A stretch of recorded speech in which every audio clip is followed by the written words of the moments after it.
थोडं तुझं आणि थोडं माझं मालिकेच्या 1 ऑक्टोबरच्या भागात गायत्री सर्वांसमोर तात्यासाहेबांना सांगते की तात्यासाहेब, पराक्रम केला आहे तुमच्या देवट्याने, थेट लग्नच केलं आहे. हा तर तुम्हाला लेक म्हणून मान्य नव्हताच, परंतु आता मला सांगा की ही तुम्हाला सून म्हणून मान्य आहे का? आणि जरी तुम्हाला मान्य असली ना तरी मला मान्य नाही, असं सांगून गायत्री रागाने तेथून निघूनच जाते. गायत्रीच्या पाठोपाठ विनोद, छाया, सूरज देखील निघून गेलेले असतात. घरातील सर्वच जण तेजसच्या एका निर्णयामुळे त्याच्यावरती खूप चिडलेले असतात. विनोद ज्यावेळी घरात चाललेला असतो तर जाता जाता मुद्दाम तो तेजसला जोराचा धक्का देऊन जातो. सगळेच तेथून निघून गेले असता तेजस पाठीमागे वळतो आणि तात्यासाहेबांसमोर हात जोडून उभा असतो. सुनंदाला मानसी तेजसच्या नात्याबद्दल सगळं काही माहिती असून सुद्धा सुनंदा फक्त शांतच असते. तर रूममध्ये विनोद गायत्रीला आणखीनच मानसीच्या विरोधात भडकवत असतो. तो सांगतो की किती शिताफेने शिरली ती आपल्या घरात. तरी ज्यावेळी मतदान चालू होतं त्याच वेळेस मी तुम्हाला सांगितलं होतं की त्या मानसीला घरात घेऊ नका. गायत्रीचा एक खूप मोठा निर्णय चुकलेला असतो मानसीला घरात घेण्याचा, आणि त्याचमुळे तिचा नुसता संताप होत असतो आणि रागाच्या भरामध्ये ड्रेसिंग टेबलवरती जेवढं काही ठेवलेलं असतं ती सगळं काही फेकून देते. विनोद, छाया देखील आता खूप घाबरलेली असतात. त्यानंतर गायत्रीला मानसी ज्या दिवशी प्रभू निवासात आली होती तो प्रसंग आठवतो. सर्वांच्या मतानुसार मानसी याच घरात राहणार हे जरी ठरलेलं असलं तरीसुद्धा त्याच दिवशी गायत्रीने स्वतः मानसीच्या बाजूने मत दिलेलं असतं. परंतु तेजस, मानसी यांनी नाटक करून गायत्रीला मूर्खात काढलेलं असतं. गायत्री खूपच भडकलेली असते. तिला स्वतःचाच खूप जास्त राग येत असतो कारण तिचा निर्णय चुकलेला असतो. त्यानंतर गायत्री छायासमोर उभी राहते आणि तिला सांगते की मला मार, परंतु छाया खूप रडत असते आणि ती घाबरूनही गेलेली असते. तर त्याचनंतर छायाचा हात स्वतःच पकडत गायत्री स्वतःलाच मारून घेते. आज एक निर्णय चुकल्याने मी बाबांना तोंड दाखवायच्या लायकीची राहिलेली नाहीये, म्हणून मला मार, असं म्हणत छायाचा हात घेऊन ती स्वतःला मारून घेत असते. तेजसच्या बाबतीत तिचा निर्णय हा चुकलेचा तिला आता खूप पश्चातापही होत असतो. तर विनोद तिथे बोलतो की दीदी, मी तर तुम्हाला सांगितलं होतं की दुश्मन का दुश्मन दोस्त होता है, असं काहीच नसतं. गायत्री आधीचीच भडकलेली असते आणि त्यातून विनोद आगीत तेल ओतत असतो. तर गायत्री जाऊन विनोदचा गळा चावळते आणि त्याला तोंड बंद ठेवायला सांगते. त्यानंतर पुढे गायत्री विनोदला सांगते की आपण गाफील राहिलो ना त्यामुळे हे सगळं घडलं आहे. ती विचारते की हे सगळं घडत असताना तू कुठे होतास? तर विनोद सांगतो की आम्ही दोघं बाहेर होतो. गायत्री इतकी चिडते त्या दोघांवरती की ती डायरेक्ट विनोदचं थोबाडच फोडते. तिचा नुसता संताप होत असतो, वैतागून गेलेली असते. त्यानंतर खूप आरडाओरडा करून गायत्री स्वतःलाच त्रास करून घेत असते. मानसीचं घरात येणं तिला अजिबात मान्यच नव्हतं, कारण मानसी तीच मुलगी असते जिने गायत्रीला हरवलेलं असतं. गायत्रीचा रेकॉर्ड मोडलेला असतो आणि त्याचमुळे मानसी प्रभू निवासात राहणं तिला अजिबातच मान्य नसतं. तर घाबरतच छाया गायत्रीच्या जवळ बसते आणि तिला विचारते की दीदी, आपण हरलो का? तेव्हा गायत्री चिडते आणि तिला सांगते की मी बाबांना वचन दिलं आहे की मी कधीच हरणार नाही. मी प्रभूंना गुडघ्यावर आणणार आणि त्यांच्या तोंडाला काळं फासणारच. त्यानंतर गायत्री त्या दोघांसमोरही खूप मोठा खुलासा करते. ती सांगते की ज्यावेळी माझ्या बाबांवरती बेतलं होतं ना त्यावेळी फक्त 19 वर्षाचे होते मी, आणि तेव्हा सुद्धा या प्रभू घरातल्या एकाला संपवताना मला काहीच नव्हतं वाटलं. आणि आता माझ्या आड जरी कोण आलं ना या घरातलं तर पुन्हा मी तेच करणार, त्याला संपवणार. गायत्री कधी हरणारच नाही, असं ते विनोद, छाया या दोघांनाही सांगते. गायत्रीचा रुद्रावतार पाहता ते दोघेही खूप घाबरून गेलेले असतात. तर गायत्री आता खूप वेड्यासारखी वागत असते. ती स्वतःलाच सांगत असते की गायत्री कधी हरणारच नाही, गायत्री कधी हरूच शकत नाही. गायत्री फक्त बाकीच्यांचे हरलेले चेहरे पाहते. हो ना बाबा, बरोबर आहे ना बाबा? तेव्हा विनोद, छाया दोघेही घाबरत तिच्याकडे पाहत असतात. खूप विचित्र वेड्यासारखीच ती बडबडत असते. त्यानंतर ती छायाच्या समोर 2 बोटं करते आणि तिला सांगते की मानसी तेजस, तेजस मानसी, दोन्हीपैकी एक बोट पकड. तर छाया ही खूप घाबरून गेलेली असते, तिला काहीच सुचत नसतं. गायत्री चिडूनच तिला सांगते की सांगितलं ना, एक बोट पकड.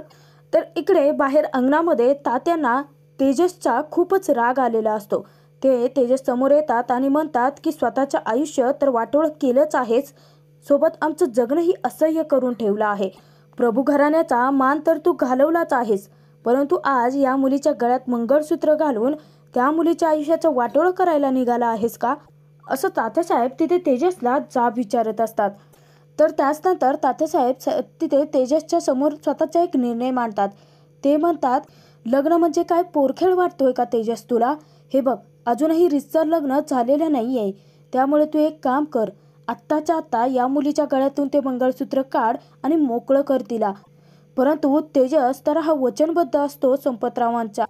वचन दिलेलं असतं, मानसीची जबाबदारी त्याने घेतलेली असते, ते वचनही मोडता येत नसतं, तात्यासाहेबांचा शब्दही त्याला डावलता येत नसतो. दोन्ही बाजूनी तेजस अडकलेला असतो आणि वरून आता गायत्रीच्या कारस्थानांचा त्याला सामनाही करावा लागणार असतो. परंतु नियतीने मानसीला प्रभुनिवासात आणून एक चक्र फिरवलेलं असतं. गायत्रीचे डावपेच हाणून पाडण्यासाठीच तेजसच्या साथीने मानसी घरात राहणार असते. तात्यासाहेब तेजसला विचारतात की तेजस, मी काय सांगतोय तुला ऐकणार आहेस का? तेव्हा तेजस धक्क्यानेच मानसीकडे पाहत असतो.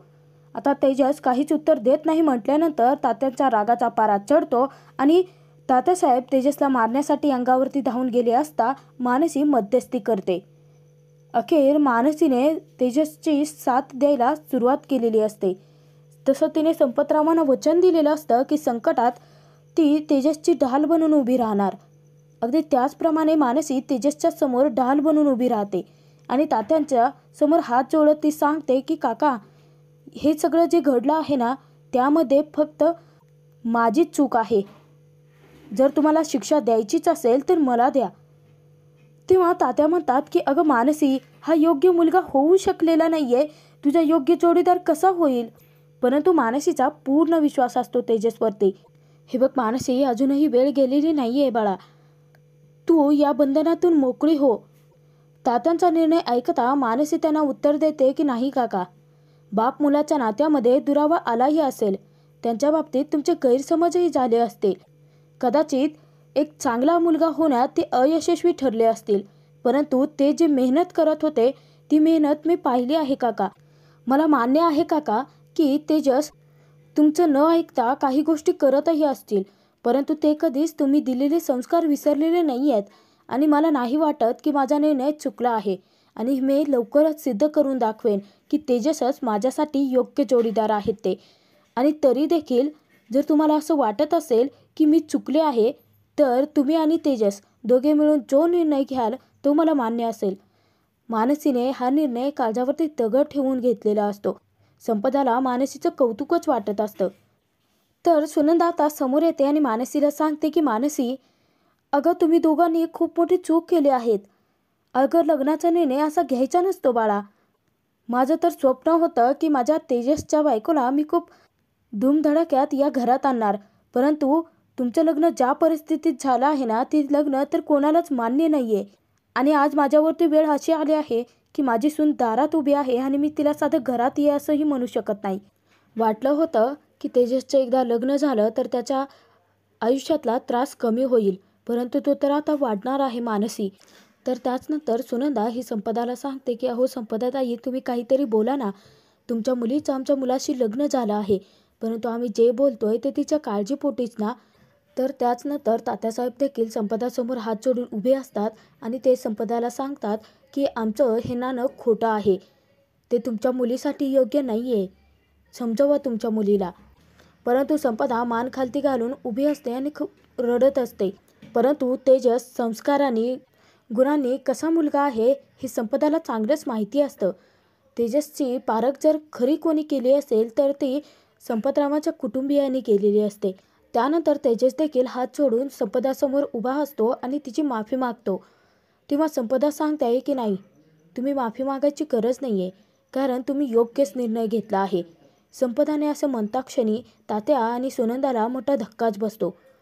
तर सुनंदा या दोघांनाही संपदा सांगते की यांनी जो निर्णय घेतला आहे त्या निर्णयामध्ये माझ्या मुलीवरच्या चारित्र्यावरती शिंतोडे उडवले गेले, यांच्यावरती घाणेरडे आरोप लावले गेले, परंतु या सगळ्याचा जास्त त्रास मला व्हायला हवा होता, कारण एका मुलीची आई आहे मी. त्यानंतर संपदा सर्वांच्या समोर मोठा खुलासा करते आणि तात्यांना सांगते की परंतु आज माझ्या मुलीचं ज्या पद्धतीने लग्न झालं आहे ते मला मान्य आहे की ते चुकीच्या पद्धतीने झालं आहे, परंतु आज या लग्नाचा सर्वात जास्त आनंद जर कोणाला झाला असेल तर तो मला झाला आहे. हो, आज मी खूप खुश आहे, कारण माझ्या मुलीचं योग्य जोडीदाराशी लग्न झालं आहे. याआधी देखील आम्ही रीतिभातीनुसार माझ्या मुलीचं लग्न लावतच होतो की. छान मोठा हॉल बुक केला होता, अख्ख्या गावाला आमंत्रण दिलं होतं, अगदी थाटामाटात आमच्या मुलीचं लग्न लावून देणार होतो. परंतु माझ्या मुलीचं ज्यांच्याशी लग्न होणार होतं ती माणसीच चुकली, ती माणसं चुकीचीच निघाली. आज हे लग्न जरी चुकीच्या परिस्थितीमध्ये जरी झालं असलं ना तरी मला पूर्ण खात्री आहे की हे नातं टिकणार. तेजसवरचा संपदाचा दृढ विश्वास पाहून सुनंदा खूप खुश असते. त्यानंतर संपदा सर्वांच्या समोर खूप मोठा निर्णय घेते. ती म्हणते की मी संपतराव सणस आणि माझे मृत पती संपतराव सणस आमच्या दोघांतर्फे या लग्नाला पूर्ण मान्यता आहे.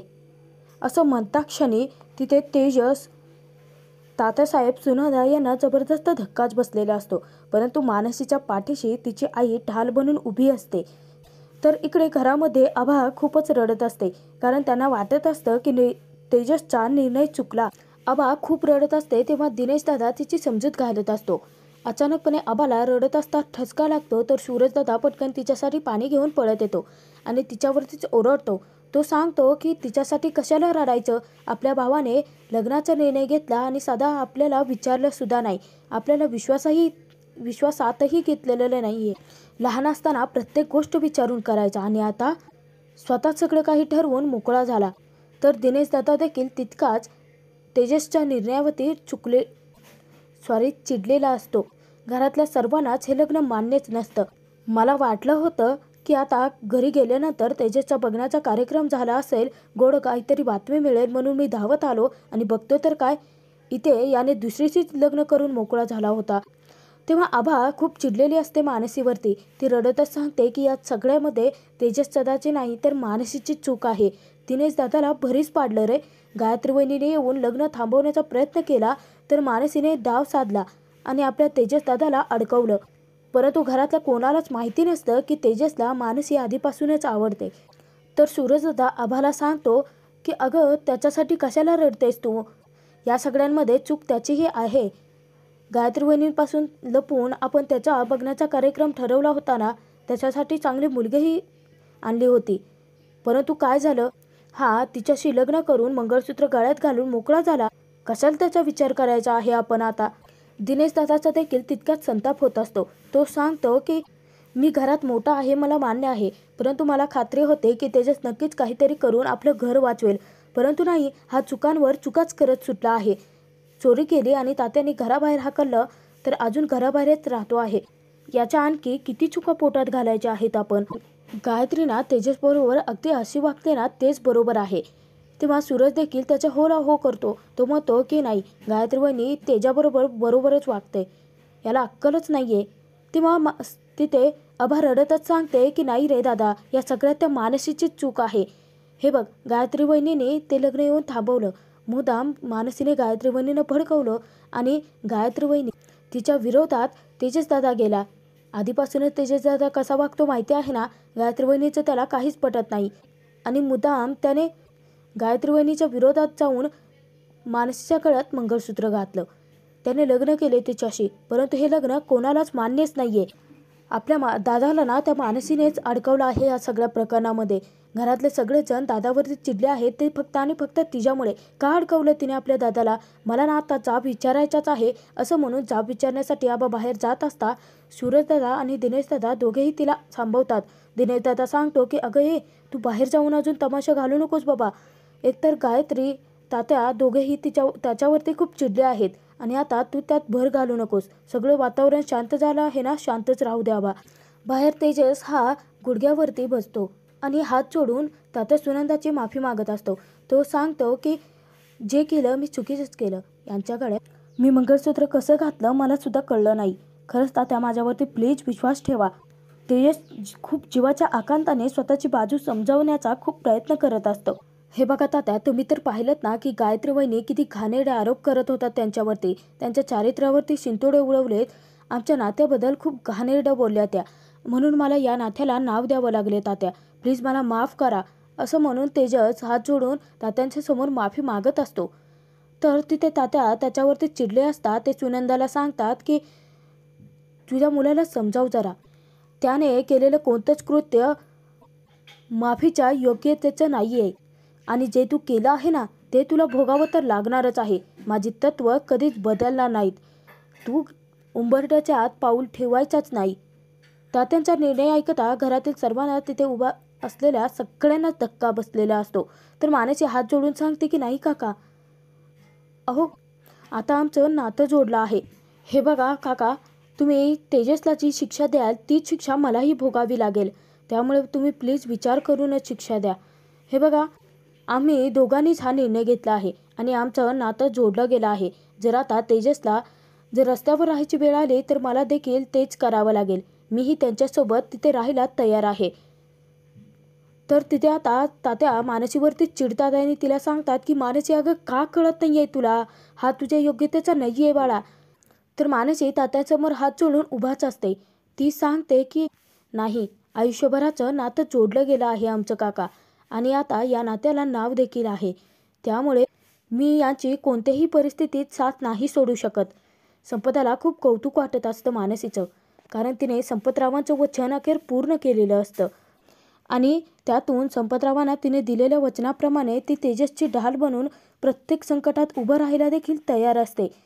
तर तात्या चिडूनच मानसीला सांगतात की ठीक आहे, मी तुला समजावण्याचा खूप प्रयत्न केला मानसी, परंतु आता यावर तू आणि तुझं नशीब बघा काय ते. तर तात्या आणि सुनंदा दोघेही तेथून निघून गेले असतात. तेजस मानसी हे एकमेकांकडेच पाहत असतात आणि दोघेही रडत असतात. तर हा भाग इथेच संपतो.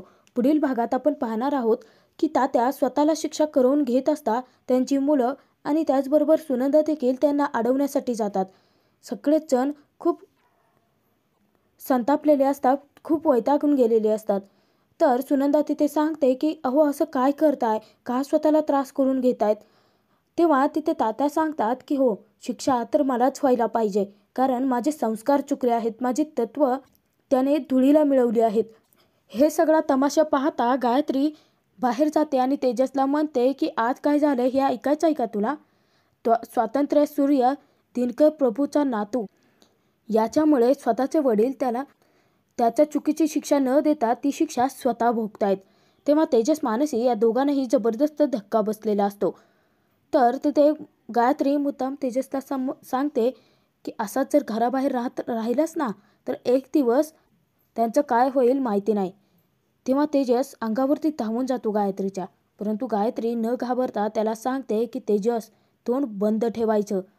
आता मानसी तेजसच्या साथीने अख्ख्या कुटुंबाला एकत्र कसं आणणार, गायत्रीचे डावपेच कसे हाणून पाडणार आणि अखेर आता प्रभू निवासात मानसीची सून म्हणून धमाकेदार एंट्री कधी होणार हे पाहणं खूप मनोरंजक ठरणार.